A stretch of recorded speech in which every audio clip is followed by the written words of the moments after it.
জাতীয় নির্বাচন আগামী বছরের এপ্রিল মাস পার হওয়া উচিত না বলে মন্তব্য করলেন জামায়াতে ইসলামীর আমির ডক্টর শফিকুর রহমান। একই সঙ্গে পেশি শক্তি ও কালো টাকা মুক্ত ভোট এবং যোগ্যদের সংসদে চাইলে প্রতিনিধিত্বমূলক পদ্ধতিতে নির্বাচন করার তাগিদ দেন তিনি। রাজধানীর মগবাজারে 2 দিন ব্যাপী জেলা ও মহানগরী আমির সম্মেলনের উদ্বোধনী বক্তব্যে এসব বলেন জামায়াতের আমির। ফেসিবাদ আমলে লুটপাট, পাচার ও দুর্নীতির শ্বেতপত্র প্রকাশের দাবি জানিয়ে ডক্টর শফিক বলেন, সরকারকে নির্বাচনের আগেই গণহত্যার বিচার দৃশ্যমান করতে হবে। কয়েকজন উপদেষ্টার আচরণকে অনাকাঙ্ক্ষিত আখ্যা দিয়ে রাজনৈতিক বক্তব্য দিতে চাইলে তাদেরকে সরকার থেকে বাইরে আসার আহ্বান জানান জামায়াতের আমির।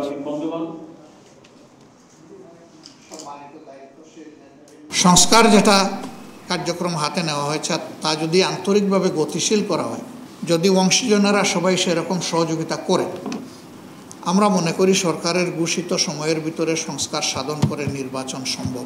এর জন্য 2টি সময়কে আমরা উপযুক্ত মনে করি।